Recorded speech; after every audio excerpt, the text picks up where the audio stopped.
Hello guys, क्या आप जानते हैं कि पृथ्वी की उत्पत्ति कैसे हुई है?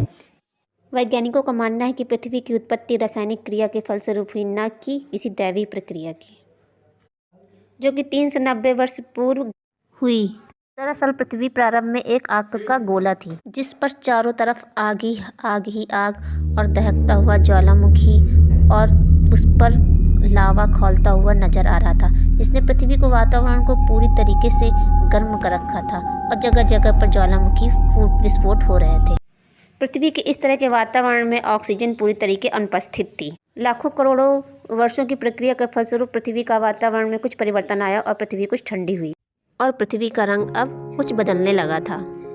भयंकर बरसात की वजह से कुछ स्थान इतने ऊंचे हुए जिससे कि पहाड़ों का निर्माण हुआ तथा कुछ इतने गहरे जिन्होंने आगे चलकर समुद्रों तथा झीलों का रूप ले लिया।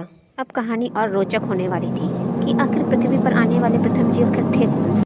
तो गाइस, जो जीवन की उत्पत्ति है वो जल से ही हुई थी तथा आने वाले प्रथम जीव थे नीली हरी शैवाल, जिनको साइनोबैक्टीरिया भी कहा जाता था।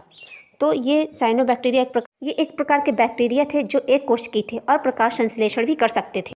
एक कोश की जीवों के पश्चात बहुकोश की जीवों की भी उत्पत्ति हुई, जिसमें कि सिलेंट्रेटा, स्पंज और मोलस्क आदि। इसमें ऑक्टोपस सबसे बुद्धिमान प्राणी। इसके फलस्वरूप इकाइनोडर्स, जिसमें कि सितारा मछली और कॉर्डेट आदि जीव उत्पन्न हुए। प्रथम कॉर्डेटा था पिकाया, जो लगभग 505 मिलियन वर्ष पूर्व उपस्थित था।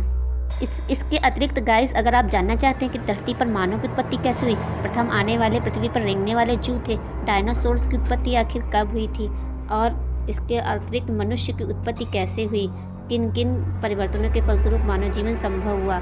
अगर ये सब जानना चाहते हैं तो हमारे वीडियो को लाइक करिए, सब्सक्राइब करिए और कम से कम 1000 लाइक्स तक पहुंचाइए, तो मैं अगला वीडियो बनाऊंगी। Thanks for watching.